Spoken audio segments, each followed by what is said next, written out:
നമസ്കാരം. അക്തയുടെ മീറ്റിംഗ് ആരംഭിക്കുകയാണ്. അക്തയല്ല, അക്ത, AKTA. നമ്മുടെ ഈ മീറ്റിംഗിൽ പങ്കെടുത്ത എല്ലാവർക്കും ഞാൻ വളരെ സ്നേഹപൂർവ്വം നന്ദി പറയുകയാണ്. കൈയടിക്കല്ലേ, കൈയടിച്ച് ആൾക്കാരെ കൂട്ടിക്കഴിഞ്ഞാൽ നമ്മൾ അകത്തു പോകില്ലേ, പോലീസ് വരില്ലേ? നമ്മൾ മോഷ്ടാക്കളല്ലേ, നമ്മൾ പിടിച്ചുപറിക്കാരല്ലേ, പോക്കറ്റടിക്കാരല്ലേ? നമ്മളത് മനസ്സിലാക്കണം. ഞാൻ തന്നെ ഉച്ചത്തിൽ സംസാരിക്കാത്തത് പേടിച്ചിട്ടാണ്. അപ്പൊ അക്തയുടെ മീറ്റിംഗ് ആരംഭിക്കുകയാണ്. എന്താണിത്? ഡ്യൂട്ടി ആയിരിക്കണം. ഡ്യൂട്ടി സമയത്ത് ഞാൻ പറയണത്, നമ്മൾ രാത്രി ഡ്യൂട്ടിക്കാരാണ്, പകൽ കിടന്ന് ഉറങ്ങുകയും ചെയ്യണം, ഉറക്കം നിന്നുകൊണ്ട് ഈ പണിക്ക് ഇറങ്ങുകയും ചെയ്യരുത് കേട്ടോ. അത് പ്രത്യേകം നിങ്ങൾ ശ്രദ്ധിക്കണം. അപ്പോൾ ഓൾ കേരള തീവ്സ് അസോസിയേഷൻ എന്ന് പറഞ്ഞാൽ നമുക്ക് എല്ലാവർക്കും അറിയാം അക്തയാണ്. അപ്പോൾ അക്തയുടെ ഇന്നത്തെ മീറ്റിംഗ് ആരംഭിക്കുമ്പോൾ പ്രാർത്ഥനാ ഗാനം ആലപിക്കുന്നതിന് വേണ്ടി ജലജാമണിയെ ക്ഷണിക്കുകയാണ്. ജലജാമണിയെ നമുക്ക് എല്ലാവർക്കും അറിയാം. വാണ്ടിടന്ന് പലയിടത്തും പലരുടെ മുഖങ്ങൾ പതിഞ്ഞപ്പോഴും ജലജാമണി ഇന്ന് വരെയും അത്തരത്തിലേക്ക് പതിഞ്ഞിട്ടില്ല. ഏത് ബസ്സിൽ കയറിയാലും ജലജാമണി മുതൽ അല്ലെങ്കിൽ പലിശയായിട്ട് ജലജാമണി ഇറങ്ങി വന്നിട്ടുണ്ട്. സംഘടനക്ക് വളരെയധികം ഉപകാരം ചെയ്യുന്ന ജലജാമണിയെ പ്രാർത്ഥനാ ഗാനം ആലപിക്കുന്നതിന് വേണ്ടി ഞാൻ ക്ഷണിക്കുകയാണ്. സ്വർണപ്പാളികൾ കക്കുവാനൊരു ഭാഗ്യം നൽകണീശ്വരാ,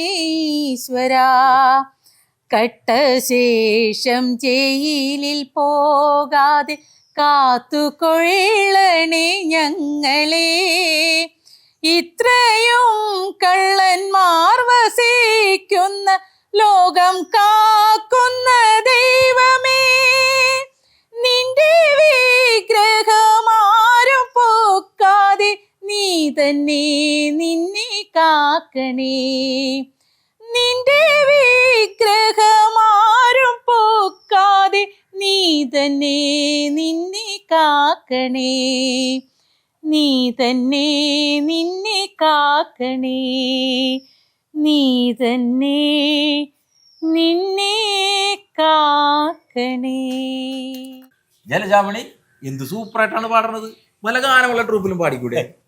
അയ്യോ, പണ്ട് ഞാൻ ഗാനമേള ട്രൂപ്പിൽ പാടിക്കൊണ്ടിരുന്ന ഇതുപോലെ ഒരു പ്രാവശ്യം ഒരു അമ്പലത്തിൽ പാടിക്കൊണ്ടിരിക്കുമ്പോഴേ ആൾക്കാരെല്ലാം ഉണ്ടല്ലോ കാണിക്ക വഞ്ചില് കയ്യിലുള്ളതിനേക്കാൾ കൂടുതൽ പൈസ അങ്ങടെ ഇടണ്.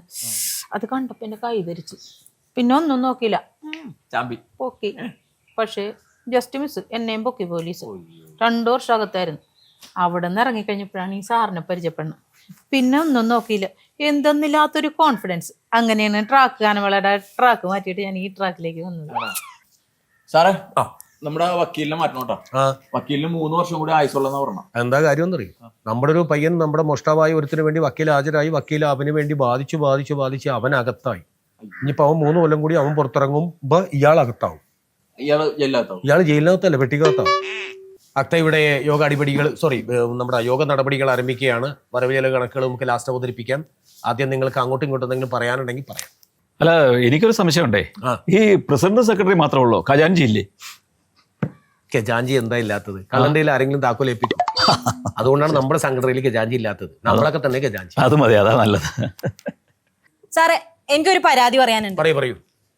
ഈ ആലുവ പെരുമ്പാവൂര് KSRTC റൂട്ടിലാണല്ലോ എന്റെ ഡ്യൂട്ടി ടേക്കുന്നത്.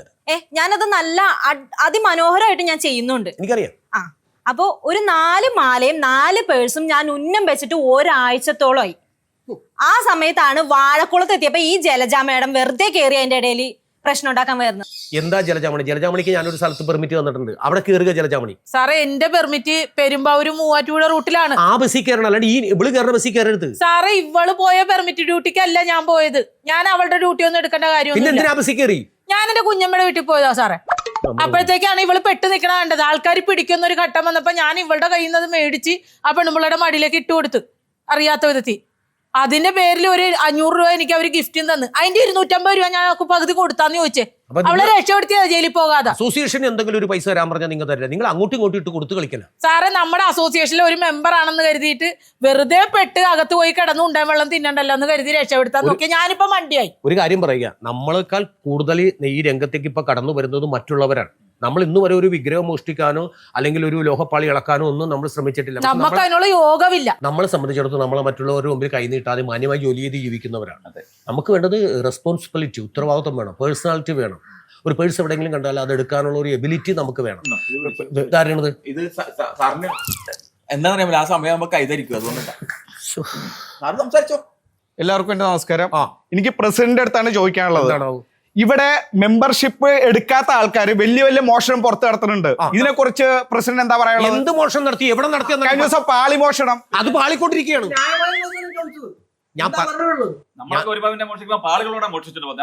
അതൊക്കെ നമ്മളിവിടെ ഭീമമായ തുക ചാർജ് ഇതെല്ലാം കൊടുത്തിട്ട് അതിന്റെ ഒരു വിഹിതവും നമ്മൾ കൊടുക്കുന്നുണ്ട്. ഇതൊന്നും ചെയ്യാത്ത ആൾക്കാര് പുറത്ത് വലിയ വലിയ മോഷണം നടത്തുന്നത്. പ്രസിഡന്റ്, സെക്രട്ടറി ഇതെല്ലാം ഇവിടെ മിണ്ടാതിരിക്കുവാണ്. അടങ്ങ് ഒരാൾ മാത്രമല്ല, അതിന്റെ അന്വേഷണം നടക്കുകയാണ്. ചിലപ്പോൾ ഒരു 5-6-8 പേരൊക്കെ 10-20 പേരൊക്കെ ഉണ്ടാവും. അതൊക്കെ ഒന്ന് തെളിഞ്ഞു കഴിഞ്ഞതിന് ശേഷം അവരെല്ലാവരും നമ്മുടെ മെമ്പർഷിപ്പ് നമ്മൾ എടുപ്പിക്കുന്നുണ്ട്. നിങ്ങൾ ഒരു കാര്യം മനസ്സിലാക്കുക. ഞാനിത് എത്ര തവണ പറഞ്ഞു, 1 കോടി രൂപ ലോട്ടറി അടിച്ചാലും അവർക്ക് ഒരു 10-35,000 രൂപ ഗവൺമെന്റ് എടുത്തിട്ട് ബാക്കി 60,000 രൂപ കിട്ടുന്നുള്ളൂ. നിങ്ങൾ എത്രയോ സാധനങ്ങൾ എടുക്കണം, അതിന്റെ ഒരു വിഹിതം നമുക്ക് സംഘടനക്ക് തരുന്നുണ്ടോ? നിങ്ങൾ തരുന്നുണ്ടോ? അവനവരല്ലേ സൂചിക്കുക. ഞങ്ങളെ കൊണ്ട് ആകുന്നത് ഞങ്ങൾ തരുന്നില്ല എന്ന് ഞാൻ പറയുന്നില്ല. പക്ഷെ കുറച്ചും കൂടി നിങ്ങൾ ശ്രദ്ധയാക്കണം. മറ്റവരുടെ കേസ് നമ്മൾ പരിഗണനയിലുണ്ട്. അതിനെതിരെ വേറെ ആൾക്കാർ ശബ്ദിക്കുകയാണെങ്കിൽ നമ്മൾ അതിനെതിരെ ഒരു ധർണ നടത്തും. എവിടെയെങ്കിലും ഒരു മോഷണം നടക്കുന്നതായിട്ട് നമ്മുടെ ശ്രദ്ധയിൽപ്പെട്ടിട്ടുണ്ടെങ്കിൽ നമ്മുടെ സംഘടനയിൽ ഇല്ലാത്ത ആൾക്കാരാണെങ്കിൽ നമ്മൾ പോലീസിനെ സഹായിച്ച് അവനെ പിടിച്ചു കൊടുക്കുക എന്നുള്ളതാണ് ഇനിയിപ്പോ നമ്മൾ ചെയ്യാൻ പോണ ഒരു പരിപാടി. അതിന്റെ കൂടെ അത് നല്ല കാര്യം. പിന്നെ ഒരു കാര്യം നിങ്ങൾ കൈയടിച്ച് ആൾക്കാരെ കുട്ടിപ്പുള്ള പോലീസ് കൊണ്ടുപോയി കഴിഞ്ഞാൽ പിന്നെ ഞാൻ ഇറക്കാൻ പറ്റാ എന്റെയും കൂടി അവത്തിട്ട. അപ്പൊ എല്ലാവരോടും ഒരു സന്തോഷ വാർത്ത പറയാനുണ്ട്. സംഘടന പോവാണോ? അയ്യോ അതല്ല, പിന്നെ ഞാൻ ഈ വർഷങ്ങളായല്ലോ നമ്മൾ ഈ ഫീൽഡിൽ ഇറങ്ങി നടക്കുന്നത്. എത്ര വർഷം? ചെറുതും വലുതുമായ ചെറിയ മോഷണങ്ങൾ, പിടിച്ചുപറി, കളവ്. ചെറുത് പറയാതെ ഇങ്ങനെ പറഞ്ഞു സംഘടന ചെറുതായി പോവുക. വലിയ മോഷണങ്ങളും വലിയ കാര്യങ്ങളും പറ. വലുത് നടത്തണമെന്നുണ്ടായിരുന്നു, പക്ഷെ ആ ഒരു പാളിപ്പോയി. ആ പാളിയിൽ താൻ പെട്ടിരുന്നെങ്കിൽ ഞങ്ങൾ അക്കപ്പെടൂലേ? ഇനിയും വരും, നമുക്ക് നോക്കാം. അപ്പൊ ഞാൻ ഈ ചെറിയ കളവുകളൊക്കെ നടത്തി ചെറിയൊരു വീട് ഞാൻ വെച്ചിട്ടുണ്ട്. ഒരു 3 നില വീട്. ആ വീടിന്റെ വാതിൽ കുത്തിപ്പൊളിക്കൽ ചടങ്ങാണ്. അല്ല, നമ്മൾ പിന്നെ നേരെ കയറാറില്ലല്ലോ. വാതിൽ കുത്തിപ്പൊളിച്ചല്ലേ നമ്മൾ എല്ലാ വീട്ടിലും കയറുന്നു. വരേണ്ട വഴിയൊന്നും പറഞ്ഞു. അപ്പൊ വരുന്ന ഞായറാഴ്ച രാത്രി 12 മണിക്കാണ് വാതിൽ കുത്തിപ്പൊളിക്കല്. രാത്രിയാ?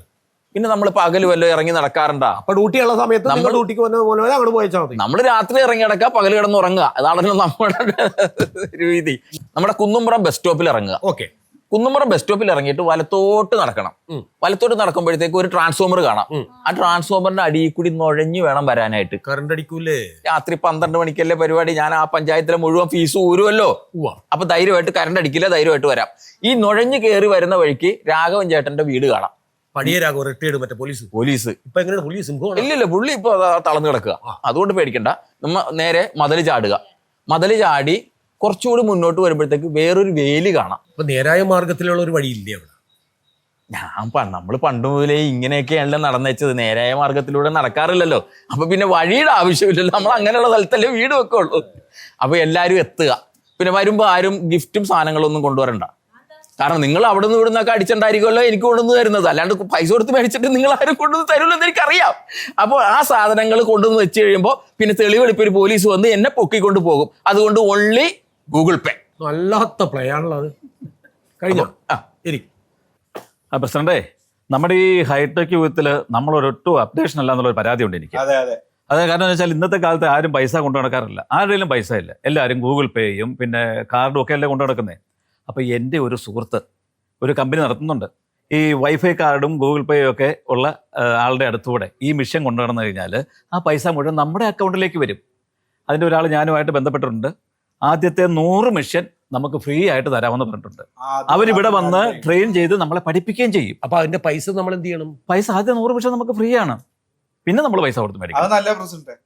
അവന്റെ ട്രെയിനിങ് അവരിവിടെ വരും. ടെക്നോളജിയൊക്കെ വളർന്നിട്ടുണ്ടാവും. പക്ഷെ എന്റെ ആശാൻ എന്നെ പഠിപ്പിച്ചേക്കണം എന്ന് വെച്ചിട്ടുണ്ടെങ്കിൽ നോക്കുക, എടുക്കുക, അങ്ങനെയുള്ള ഒരു രീതിയാണ്. ഞാൻ എന്റെ പൊന്ന് പ്രസിഡന്റ്, ആ കാലമൊക്കെ പോയി. പേഴ്സ് ബ്ലേഡ് കൊണ്ട് കീറുന്ന കാലമൊക്കെ പോയി. ഇപ്പൊ ഹൈടെക് ആകെ. അയ്യേ അല്ല, AI. ഒരു പ്രസിഡന്റ് അവിടെ സത്യം. അത് എന്ന് പറഞ്ഞത് ഞാനാണ്. പക്ഷെ ഞാൻ എയിലേക്ക് ഞാനില്ല. ആ പരിപാടിക്ക് എന്നെ കിട്ടും. എന്റെ പ്രസിഡന്റ് കാലം മാറുന്ന നമ്മുടെ കോലം മാറണ്ടേ? പണ്ടത്തെ കാലമല്ല ഇപ്പം. എടോ, ഞാൻ ഈ ഇപ്പോഴും പഴയ രീതിയിൽ മോഷ്ടാവും മറ്റേ പോക്കറ്റ് അടിയും കാര്യങ്ങളൊക്കെ ചെയ്തിട്ട് ഞാൻ എന്റെ വീട് വാങ്ങിച്ചില്ല, ഞാൻ കാർ വാങ്ങിച്ചില്ല, എന്റെ മക്കളെ പഠിപ്പിക്കുന്നു. പ്രസിഡന്റ് അതല്ല ഉള്ളൂ. ഞങ്ങളൊക്കെ 3-4 വീടും കാറും മേടിച്ചു. ഞങ്ങളെ അപ്ഡേഷൻ ആയതുകൊണ്ടല്ലേ ഞങ്ങളൊക്കെ മേടിച്ചത്. പ്രസിഡന്റ് ഈ ബലൂൺ വെച്ചിട്ട് അതിന്റെ പുറത്ത് തുണി ഇട്ട് ബലൂൺ പൊട്ടാതെ ഇങ്ങനെ ബ്ലേഡ് കൊണ്ട് കീറുന്ന കാലമൊക്കെ കഴിഞ്ഞു. ആ പ്രാക്ടീസ് ഒന്നും അല്ല. ഇപ്പൊ ഇതുപോലുള്ള സാങ്കേതിക വിദ്യയൊക്കെ ഇറങ്ങി നേരത്തെ ആ മെഷീൻ ഒക്കെ വർക്ക് ചെയ്യാനാണ്. ബസ്സിൽ വരെ കാർഡും ഗൂഗിൾ പേ ആണ് ചെയ്യണത്. ക്യാഷ് ആരും ഇപ്പൊ കൊണ്ടുനടക്കാറില്ല. ആ പറഞ്ഞ വ്യക്തിയെ നമുക്കൊന്ന് മീറ്റ് ചെയ്യാം. അവരോട് വരാൻ പറയും. അവരോട് വരാൻ പറഞ്ഞിട്ട് നമുക്ക് ബന്ധപ്പെട്ടിട്ട് നമുക്കൊരു പരിശീലന കളരി തന്നെ നമുക്ക് സംഘടിപ്പിക്കാം. തീർച്ചയായിട്ടും അത് നല്ലത്, നമുക്ക് എല്ലാവർക്കും അംഗീകരിക്കാൻ. ഓ മറന്നു ആരെങ്കിലും ഞാൻ എഴുന്നേറ്റ് പോലും നിൽക്കാത്തത് വെച്ചോ. അതെ പ്രസിഡന്റ്, ഞാൻ ഈ പിടിച്ചുപറിയും മോഷണമൊക്കെ നിർത്താൻ പോവാ. എനിക്ക് വയ്യ. എന്തൊരു ദ്രോഹമാണ് നമ്മൾ ഈ സമൂഹത്തോട് ചെയ്യുന്നത്. എനിക്കിത് കിടന്നിട്ട് ഉറക്കം വരുന്നില്ലെന്നേ.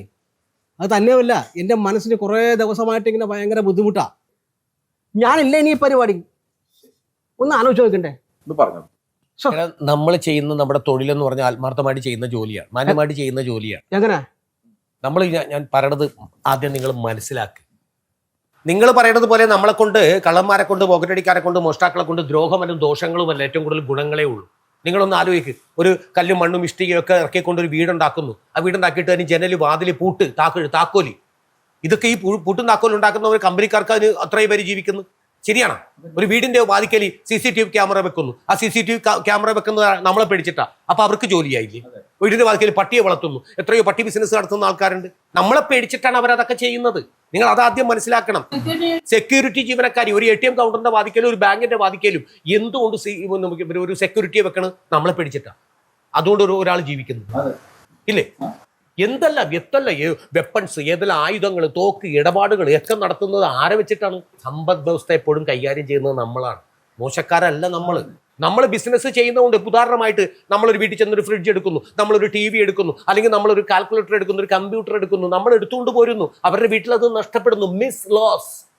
അവർ പുതിയ സാധനം മേടിക്കുന്നില്ലേ? ഗവൺമെന്റിന് ടാക്സ് കിട്ടുന്നില്ലേ? പുതിയ സാധനങ്ങൾ കമ്പനി ഉൽപ്പാദിപ്പിക്കുന്നില്ലേ? നമ്മൾ എടുക്കുന്നത് കൊണ്ടാണ് അവർക്കത് കിട്ടുന്നത്. നിങ്ങൾ മനസ്സിലാക്കണം. അല്ലാണ്ട് നിസ്സാരമായിട്ട് നമ്മളെ കാണരുത്. നമ്മുടെ തൊഴിൽ മാന്യമായൊരു ജോലിയാണ്. നമ്മൾ പിടുത്തം കൊടുക്കാതെ മുന്നോട്ട് പോവുക, എത്ര മാത്രമേ നമ്മളുള്ളൂ. ഇപ്പൊ മനസ്സിലായി. അല്ലാണ്ട് ദ്രോഹങ്ങളും ദോഷങ്ങളും അല്ല, നമ്മളെ കൊണ്ട് ഗുണങ്ങളേ ഉള്ളൂ. മനസ്സിലായി. എൻ്റെ പ്രസിഡന്റ്, എന്തൊക്കെ പ്രശ്നം ഉണ്ടായാലും ഞാൻ ഈ തൊഴിലായിട്ടേ പോവുള്ളൂ. ഈ തൊഴില് എൻ്റെ അഭിമാനമാണ്. അങ്ങനെയുള്ളവർ വേണം. അങ്ങനെ വേണം. ഹലോ, അങ്ങനെ വേണം. ഒരു മിനിറ്റ്. ഹലോ. ആണോ? അത് ശരി. ഇത് ഉടായിപ്പാണിത്. ഇതൊന്നും ഇന്നലെ തുടങ്ങിയതല്ല പ്രസിഡന്റിന്. അതെ, ഈ വരവ് ചെലവിനെ പറ്റി സംസാരിച്ച് തുടങ്ങുന്നതിന് മുന്നേ ഈ പ്രസിഡന്റ് എഴുന്നേറ്റ് പോണേ എന്താ? അല്ല, നിങ്ങൾ ഉദ്ദേശിക്കുന്ന പോലത്തെ വ്യക്തിയല്ലട്ടാ പ്രസിഡന്റ്. 10 വർഷമായിട്ട് ഈ സംഘടനയുടെ പ്രസിഡന്റ് ആയിട്ടിരിക്കുന്ന ഞാൻ സെക്രട്ടറിയാണ്. ഇന്നേ വരെ ഒരു മുട്ടുസൂചിയുടെ കളവ് പുള്ളി കാണിച്ചിട്ടില്ല. ഈ 10 വർഷമായിട്ട് ഈ വരവ് ചെലവും നമ്മൾ സംസാരിച്ചിട്ടില്ല. നമ്മൾ സംസാരിക്കാനായിട്ട് സമയം കിട്ടില്ല. അതിനു മുമ്പ് പുള്ളിക്ക് ഒരു കോള് ഒരു എഴുന്നേറ്റ് പോകും. എല്ലാ 10 വർഷമായിട്ട് അങ്ങനെയാണല്ലോ. അത് തന്നെയാണ് പറഞ്ഞത്, ഉടായിപ്പാണെന്ന്. ഇതിൽ എന്ത് ഉടായിപ്പൊക്കെ നടക്കുന്നുണ്ട്? നമ്മൾ സ്വാഭാവികമായിട്ട് കള്ളന്മാരാണെങ്കിലും ഇന്നേ വരെ ഒരു കളവ് ഇവിടെ നടത്തിയിട്ടില്ല. അതിൽ നിങ്ങൾക്ക് വിശ്വസിക്കാം. ഞാനേ ഇപ്പൊ നമ്മുടെ ഒരു ജനറൽ ബോഡി മീറ്റിംഗ് കൂടി കൊണ്ടിരിക്കുന്നത് അതൊരു സാഹചര്യത്തിലാണ്, അറിയപ്പെടാത്തൊരു സ്ഥലത്താണ്. ഞാൻ അവരോടൊന്ന് പറഞ്ഞേക്കട്ടെ. ശരി, ഓക്കെ. നമസ്കാരം. ഞാനൊരു ഫോൺ കോൾ വന്നതുകൊണ്ട് അങ്ങോട്ട് പോയതെന്ന് മാത്രമേ ഉള്ളൂ. അല്ല, അത് പോയപ്പോ പലർക്കും പല അഭിപ്രായ വ്യത്യാസങ്ങളുണ്ടായി. ഞാനൊരു സന്തോഷ വാർത്ത നിങ്ങളോട് പറയാൻ ഉദ്ദേശിക്കുകയാണ്.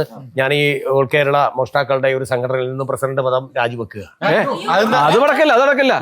ഇത്ര നേരം വലിയ സേവനമാണ്, ഇതാണ് വരുമാന മാർഗമാണ്, നമ്മൾ കുറെ പേർക്ക് ജോലി കൊടുക്കുന്നു എന്നൊക്കെ പറഞ്ഞിട്ട് ഇപ്പൊ നിർത്താൻ പോകാന്നോ? അത് നടക്കുന്ന കാര്യമൊന്നുമല്ല. വരവേലവിനെ കുറിച്ച് സംസാരിച്ചുകൊണ്ടിരിക്കുകയായിരുന്നു. പ്രസിഡന്റ് വന്നിട്ട് സംസാരിക്കാന്നൊക്കെ പറഞ്ഞിട്ട് പെട്ടെന്ന് ഇങ്ങനെ രാജിവെക്കാന്ന് പറഞ്ഞിട്ട് വരാൻ പോകുന്ന തെരഞ്ഞെടുപ്പിൽ ഞാൻ വിശ്വസിക്കുന്ന ഒരു പാർട്ടി എന്നെ ഒരു സ്ഥാനാർത്ഥിയായിട്ട് നിർത്തുന്നുണ്ട്. എന്ത് മണ്ടത്തരമാണ് പ്രസിഡന്റ് ഈ കാണിക്കണത്? എന്ത് മണ്ടത്തരമാണ് കാണിക്കണത്? ഇത്രയും നല്ല നല്ലൊരു തൊഴിൽ സ്കോപ്പുള്ള തൊഴില് ഇട്ട് കളഞ്ഞിട്ട് നിങ്ങൾ ഈ രാഷ്ട്രീയത്തിലേക്ക് ഇറങ്ങിയ എന്ത് വരുമാനം ഉണ്ടാവുന്ന പറയണത്? നമ്മളേലും വലിയ കള്ളന്മാരാണ് അവിടെ ഇരിക്കുന്നത്. അവരിങ്ങനെ കട്ട് ഏറ്റവും താഴെ കിടക്കുന്ന പ്രസിഡന്റിനെ പോലെ പുതിയതായിട്ട് വരുന്ന ആൾക്കാർക്ക് എന്തെങ്കിലും നക്കാപ്പിച്ച തന്ന് അതിന് വേണ്ടിയിട്ടാണ് ഈ പോണത്. നക്കാപ്പിച്ചെങ്കിൽ നക്കാപ്പിച്ച നമുക്ക് പോലീസിനെയും പേടിക്കേണ്ട, അറസ്റ്റും ഇല്ലല്ലോ.